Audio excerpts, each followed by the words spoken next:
Under Ryan Warsofsky, the San Jose Sharks showed improvement in 3 major categories this season.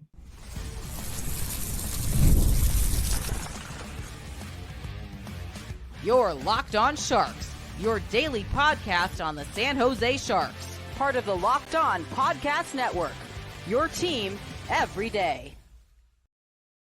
Hello, welcome to Locked On Sharks, the premier hockey podcast covering your favorite team in the Bay Area. My name is JD Young, caretaker at the Reef, also the co-host of Locked On NHL. I want to thank you for making Locked On Sharks your first listen. Proudly part of the Locked On Network, we cover your team every day. And if you want to be an everydayer, all you have to do is just follow wherever you get podcasts, or you can watch on YouTube as well. And today we're going to be looking at 3 areas where the San Jose Sharks showed improvement from the 23-24 season to the 24-25 season. We're going to be looking at how the offense was better this season, how the defense showed signs of life, but there's still more to be done, and just how this team was just a much more competitive team on a night in, night out basis. So with all these, we're going to be looking at kind of the key categories and metrics with them, and then also try to figure out the why, and then what the Sharks need to do to kind of take that next step. So let's start with the offense, which did show improvement this season, right? And looking at the numbers of what this Sharks team did this year offensively, metric-wise, they went from Corsi 4 per 60 set shot attempts per 60. They went from 53.3 to 54.81. So they took basically a shot and a half more per game in the 24-25 season. Corsi 4 improved from 43.82 to 45.56. The goals for at 5-on-5 jumped from 119 to 143. They scored 24 more goals at 5-on-5, despite playing about 100 minutes less at 5-on-5 this season. The scoring chances for also improved 23.5 to 24.3, so nearly a full scoring chance support. And then the shooting percentage, also a big jump from 7.06% to 8.29%. You see, looking at Michael Blake McCurdy, his graphs and the way he kind of tracks offense and where shot attempts are coming from. The Sharks offense last year, if you're watching on YouTube, bright blue is bad. That basically means you're not doing good offensively, that you're not creating. And you could see pockets where the Sharks generated more offense. Especially you can see where Jake Walman had a big impact. If you're looking at the 24-25 graph, which is on the right side from his left point, he had a big impact there. And it's not so sad looking compared to the 24-25 offense, where they scored about, they were producing about 2.19 expected goals for per 60, which is 14% below NHL kind of average. This year, they were at 2.22 expected goals for per 60, which is about 8% below kind of where you would expect. So there was improvements in the San Jose Sharks offense. Nothing like these aren't massive jumps, but there was improvements for this team. I think the biggest thing, if you look at kind of the transition offense and where the direction of the Sharks team is going, is how this team last year just couldn't get out of its own zone. If you're watching on YouTube, the bottom left quadrant, there's a little area there that's just basically sadness. That's where the Sharks are. This season, they were able to generate more kind of transition offense. And we'll get to the why of that here in a second. And it's more of how this team kind of changed how they want to play with some of the talent added. This really kind of comes into light when you look at kind of the shot attempts and where they were coming from last season. They were basically creating 19.04 shot attempts per 60 when they were cycling, right? So kind of playing below the puck, moving along the boards, and then trying to get it off. Rush per 60 last year, they were at 9.97 shot attempts per 60, which was like both those metrics not super great. This season, you saw much of a change to the rush style offense, where they were averaging 12.3 shots per 60, and the rush cycle kind of dropped to 17.5 shots per 60. So what was the big change other than a head coach to the Sharks style, or, and you have to point to Macklin Celebrini, right? Macklin Celebrini, who was, like we saw in college, right? Transition monster. His ability to get the puck from the defensive zone to the offensive zone. Very good at that. You saw that translate in the NHL. How many rush attempts, like Macklin Celebrini, his ability to create the rush and try to cause chaos from there, is a big reason why this offense showed more skill and just more skilled players, right? You look at Tyler Toffoli, you look at Will Smith, especially the second half of the season. You look at Macklin Celebrini, William Eklund in his second season. Like, there was just more skill on the ice compared to last year. This is nothing against Mikael Granlund and Anthony Duclair and, all the players who were here last year. And, there's still a long way to go, and we'll talk about that here in a little bit. But it feels like you have more high-end skill on the ice, or players who are projected to be more high-end skilled players, and a kind of leaning into what makes those skilled players very good. And I think that's where you start to saw some offensive improvements this season. Again, none of this is earth-shattering. Like, this isn't like a, like the Caps this year who, made a huge jump offensively. Like, none of this is earth-shattering stuff, but it is just one. I think it's a testament to how awful the 23-24 Sharks team was. That's, like, these, any sort of improvement is just is an improvement for the Sharks. And I think that was, especially when we talk about the defense here in a minute, you're going to see even more of this, where it was, while this team wasn't good offensively or defensively this year, you just see signs of life compared to last season, right? But I think the big thing going forward now is, like, what's, okay, this is great. We saw life and improvement. What's the next step for the Sharks? And I think this is where you look at kind of two areas, I think. One, you're going to have natural improvement from your young players, right? Celebrini in year 2, Smith in year 2, Eklund in year 3. You expect Colin Graff kind of in year 2. Whatever the Sharks do, like, any just growth and development from your young players, right? And then you're going to start to continue to infuse more talented players into the lineup. Whether it's guys like eventually like Chernyshov or Musty, or, pick your favorite prospect that you want to add into the team will eventually start to get better. But I think a big area of focus for the Sharks this offseason to help improve the offense is you need to have a more competent, skilled bottom 6, right? Because just so much of the offense was driven by the top 2 lines, and the bottom 6 just wasn't carrying its weight. And again, like, the bottom 6 is never going to go out and, score a bajillion goals. Like, that's just not how the Sharks are going to be built. But I think focusing especially on that third line, on trying to get more skilled players, guys who can kind of carry their weight offensively. That way you can have more balance between your first, second, and third lines.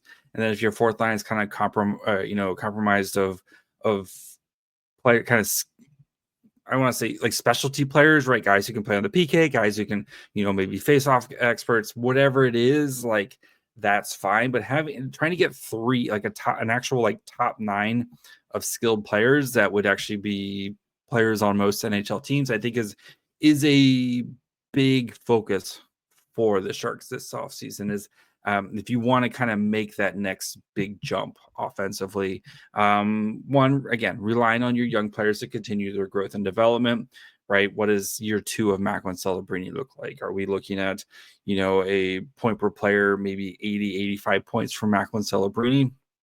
That'd be a jump up of about 20 points. Are you looking at William Eklund, mid 70s points? Will Smith, can he also kind of join that mid 70s points. Tyler Toffoli continuing his 25 to 30 goals. If you go out and find another scoring option to play with Alex Wenberg, like you see where the natural growth and development from these players are going to be in there. But I do think getting just some more quality pieces on the bottom six, and then just taking some pressure off your top six to have to kind of pull and have to kind of deliver every night. So again, we're right now, as a reminder, we're setting the foundation for our offseason and kind of looking at where the Sharks did well, where they need to improve, and how to kind of build that roadmap. But there are signs of life with this offense, and I think that's huge from where we were, 12 months ago, where it was not much left to look over from that roster. You're seeing where the Sharks are headed. So we're going to look at the back end here in the defense that also showed a lot of improvement this season, but there needs to be more. And we've heard from Mike Grier that this defense needs some changes. So we'll get to that here in just 1 second.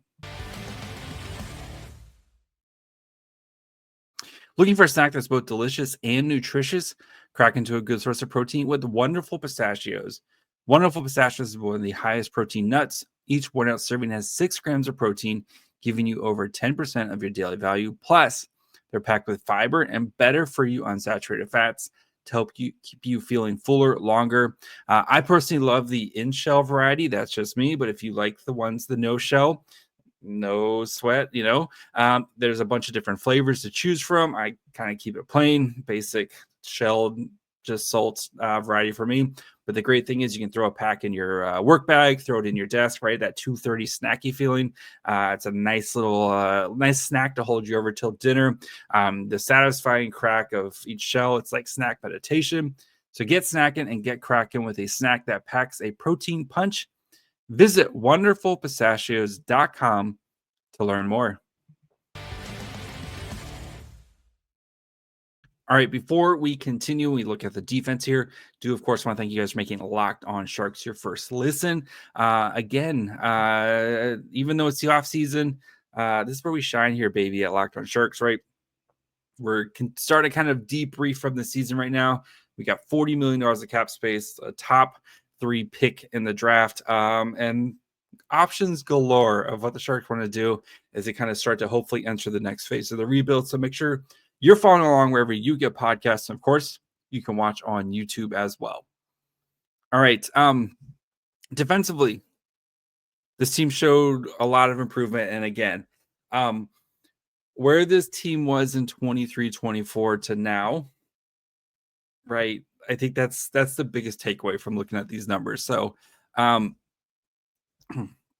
shot attempts per 60 minutes, 23-24, 68.33, improved to 65.49. Shots allowed per 60, 33.5 to 30.53. So basically almost like 3 shot attempts and 3 shots a game at 5-on-5.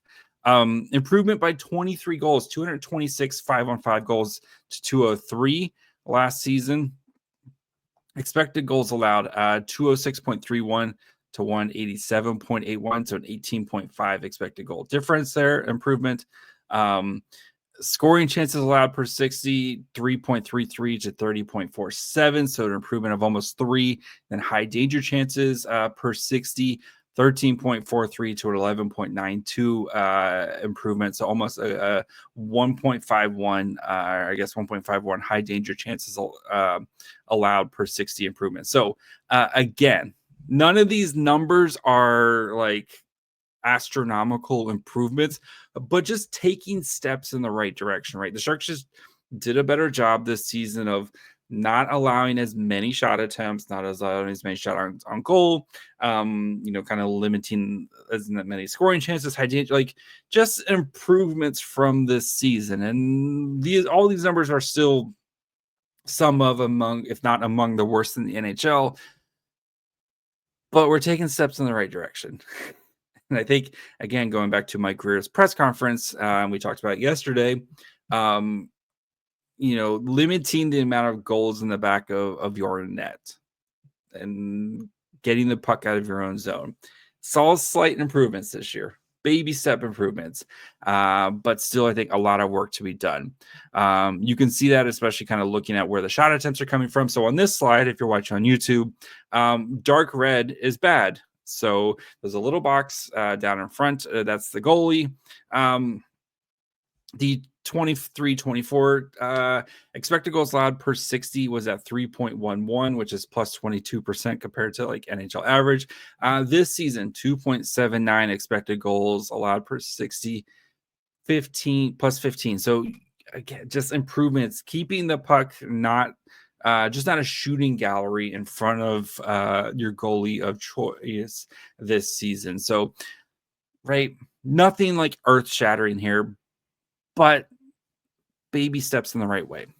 Looking at kind of the zone X's, which I harped on last offseason, right? Is like this is a big area of focus for the Sharks. Last year, one of the worst teams in the NHL if not the worst team in the NHL by a long shot at getting the puck out of their own zone and not causing turnovers, right? Just like if you're looking on YouTube, there's a big box with all the teams in the very like bottom left corner all by themselves is the San Jose Sharks. The 24-25 season, they just look like a normal bad team. Like if you're they're kind of clustered or like by the Leafs and Panther, like they just look like a normal bad team at getting the puck out of their zone. So we did see big improvements from the Sharks in that area. So I still think, again, well, the big reasons, I think, you went out this last offseason, right? And you got a puck moving defenseman in Jake Walman. You went and traded for Timothy Liljegren, who's got his ups and downs and stuff, but is known for kind of moving the puck. You saw guys like Shakir Mukhamadullin starting to kind of play more, especially as the season went on. You just had more guys who could transport the puck out of their own zone. Plus the addition of Macklin Celebrini, right? And his ability to just kind of lug the puck from point A to point B. So the Sharks just had more guys who could it wasn't as much of just get the puck out of the zone any way possible, right? Up and out, off the glass, ice the puck, let's reset and try it again. There was just less of that this offseason. So what the Sharks need to do, though, to be more competitive is you just need at all times, or most of the time at least, is try to have a guy on the ice who is capable of getting the puck out from point A to B. And that kind of goes back to what Mike Grier said in his press availability, right? Getting guys who can help get the puck out of our own zones. We're not hemmed in our own zone. So as we start to build up our kind of off-season shopping list, I think you know where we're heading with this, and that's finding a defenseman who's good at getting the puck from point A to point B. And then also, maybe not letting guys into the zone as much, but still, let's focus on one thing at a time here. So I think for the Sharks, right, whose team is probably still going to be, at least over the next kind of season or so, still going to be a team that spends a majority of their time in their own defensive zone. Just having a guy who's skilled at getting it going the other way, I think it's going to be a one of, if not Mike Grier's biggest off-season shopping list items. So you did see improvement from the Sharks this season of the defensive zone, and I still think there's pieces there to work with, right? And Liljegren, who's under contract for another year. You have Shakir Mukhamadullin, who I know is now 2 years in a row is going to be coming off an injury, but I do think Mukhamadullin has shown enough that you can kind of pencil him in as an opening night starter next year. And I'm not worried about the shoulder surgery, right? You can kind of look back at William Macklin, kind of the same timeline, right? He had shoulder surgery end of March, coming out of his last season before his AHL, was ready to go for the NHL opening nights, for the 23-24 season, and showed no kind of signs of it. Like I'm actually like with the shoulder surgery here, and yes, it is a long road to recovery, etc. But I kind of would rather deal with that, where it's like it's shoulder, you rehab it, etc., compared to what Mukhamadullin did not had to go through last year with a groin injury, right? Where it's more of rest than rehab. With shoulder, it's yes, you're resting and stuff, but I feel like it's just a more clear cut, I think, timeline for him to kind of get back on the ice, if that makes sense. So, and then like Sam Dickinson, who might get some NHL time next year. I think the Sharks are going to give him every opportunity to try to make the team. You have Cagnoni, who probably is, if I had to guess, maybe he's on the Mukhamadullin path to success of being like, start the season next year in the AHL, and then kind of let's see if we can if you're ready to go kind of mid-season next year to be a full-time NHL player type of thing. So right there's pieces there that are in the pipeline that you feel like could be puck moving defensemen.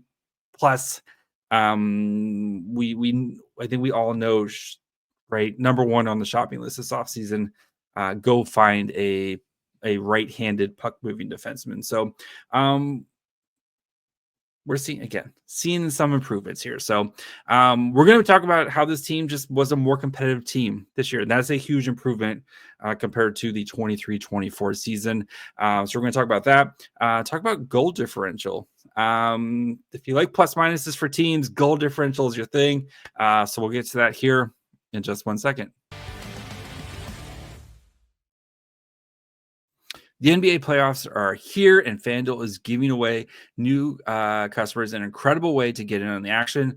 Right now, when you join FanDuel and place your first $5 bet, you'll get $250 in bonus bets if your first bet wins. Maybe, I don't know, the Golden State Warriors. If you like the Warriors to go into Houston and win game one, you're probably feeling pretty good about yourself. Maybe playoff Jimmy and Steph Curry to do fun things. Feels like a good way to go. And great thing is after the game starts, you can even combine live prop bets into a same game parlay for a chance to win big. So don't miss out. Head to FanDuel.com and claim your $250 in bonus bets today.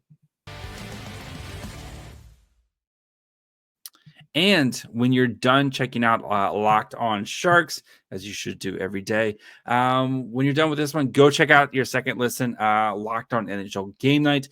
Every game, every night, until a Stanley Cup champion is crowned. If you want to kind of bandwagon our team or just see what's going on, Locked On NHL Game Night is a place to go. Get local analysis on a national scale. Find NHL Game Night on Locked On NHL on YouTube or wherever you listen to podcasts. All right. Your San Jose Sharks they were just more competitive night in and night out in this 24-25 season. I think that is one of the biggest takeaways from this team. And that's right. That's what we were asking for. Is we knew this team wasn't going to win a lot of games, but can you just show up half the nights, right? Because that didn't happen a lot last year. Looking at this team, right? And I picked an arbitrary number of games lost by 3 goals, right? Because that's where it starts to feel kind of blowout-ish. Like if you lose by 3 or more, you're usually on the way to be like it's a blowout. Last year, the Sharks lost 32 games by 3 or more. This year, that dropped to 21. So that's 11 difference. Last year, the team lost 24 games by 1 or 2 goals. This year was up to 35 games by 1 or 2. And that doesn't include shootouts. Because those games were technically tied until the shootout. So the goal differential. So that is, right, how many goals did you score minus how many goals did you give up? 150 last year, which was one of the worst in modern NHL history. This season, minus 105, which was still the worst team in the NHL, right? Don't get me wrong. This is still the worst team in the NHL. But that is a 45 goal different, improvement. You gave up, combination of giving up less goals and scoring more goals, 45 goals improved. Goals for per game improved. So I got this switched around. 2.20 to 2.54 improved by, they basically scored 0.3 goals more The goals allowed 3.98 to 3.78. They improved by 0.2 goals per game. But the goal differential, going back to that 45 goal differential is the 5th best in the NHL. Here are the teams that had a better improvement from year one to from the 23-24 season and 24-25 season. So the Caps went from minus 37 to plus 56 as a 93 goal differential. That's pretty good. That's why the Caps are the first best team in the East, right? So they went from basically giving up almost 40 goals. They were minus 40 to plus 60 this year, basically. The Columbus Blue Jackets, 23-24, minus 63 goals. This year had a positive 5 goal differential. It is a 68 goal improvement. Barely missed the playoffs, right? Tampa Bay Lightning. This one was a little surprising. 23 goals, plus 23 in 23-24, plus 75 this year. 52 goal improvement. And then your San Jose Sharks. Actually, sorry. Yeah, then the Ducks. My bad. They went from minus 91 to minus 42. So again, one of the worst to like not as bad. From 49 this last season, and then for the season for the Sharks, right? 45 improvement. If you want to know who was the worst, I'll give the Bruins went from positive 43 to minus 50 this year. So it was a 93 goal differential.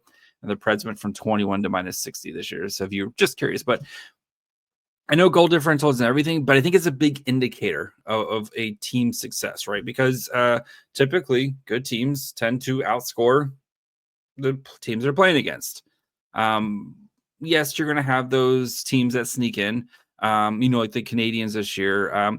Canadians had a pretty solid jump when it came to goal differential. They went from minus 53 to minus 20, but they were still a negative goal differential team. So I think for them, that was usually when they won, they were kind of squeaking in wins, and sometimes they would give up, which is fine, right? But just this team just not getting the doors blown out is a huge, huge jump and improvement. Like last season, the Sharks had multiple games of just like, you had a 9-goal loss, an 8-goal loss, a 7-goal loss, multiple 6-goal game losses, multiple 5-goal game losses, multiple, 4-goal game loss, like just a ton of those. And yes, the Sharks had some this year, right? You had 2 minus 7s, you had 4 minus 5 goals, games, and then, a handful, about 6 games where they lost by 4 goals, which again, this is still a bad team, but just night in, night out, you were just a more competitive team, right? And you didn't give up as many goals. You had better offense, and you're just, again, like that's all we were asking for this season, was just to be a more competitive team for the going forward, though, right? To kind of take that next step, you're going to need to take another one of these jumps. Can you go, like, especially, I think the Ducks, right? The Ducks are a good model of what can the Sharks be next season, right? And the Ducks went from, minus 90 to a minus 45 goal differential. Can the Sharks cut their goal differential from, minus 105 to minus 50? And just as you're trying to head in the right direction, that is, I think, kind of the next improvement is, as Mike Grier said, not let as many goals in the back of the net, and you got to score more. And there's an easy path. And we're going to talk about it some more tomorrow. There's an easy path, I think, for the Sharks. A couple easy paths, but Askarov, I think, is going to be a huge part of it. And 2, I think just this team learning how to close out games, right? How many games did the Sharks have a lead or were tied for a lead in the third period, and things fell off the wagon? And I think there's having a better goaltending in Yaroslav Askarov that you're hoping for, right? If Askarov, you're just hoping Askarov is like league average next year, which would be a massive improvement. And we're going to talk about goaltending tomorrow on the areas that were kind of disappointing. Spoiler, goaltending was one of those things. And And then I think just the maturity level from some of these players, right? As you start to learn how to win games in the NHL from Celebrini, right? And from Eklund and from Will Smith and, whatever other pieces the Sharks have, and having a defense that doesn't get hemmed into its own zone. It all kind of works together. But we did see improvements from the Sharks. And again, a lot of these are baby steps. And I think, as I've mentioned multiple times on this show today, I don't think people realized how bad this 23-24 San Jose Sharks team was. And now that we kind of have some more data to compare it to, you can really see how bad this 23-24 Sharks team was, as Mike Grier is, ripped this thing down to the studs, below the studs. I don't know. Maybe I think he even ripped up the concrete at some point here. And he's resetting the foundation, everything. So we are seeing some improvement. We're seeing the frames start to go up. We feel like we're heading in the right direction. But tomorrow, though, we are going to be looking at areas that definitely need some improvement. So one of them I already said is goaltending. I'll let you guys try to guess what the other two key areas are. So we'll discuss that tomorrow. Make sure you're following along wherever you get podcasts. And of course, you can watch on YouTube as well. Follow the show on Twitter, Facebook, and Instagram at Locked On Sharks. Follow me on Twitter and Blue Sky at My Fry Hole. Till tomorrow. Bye, friends.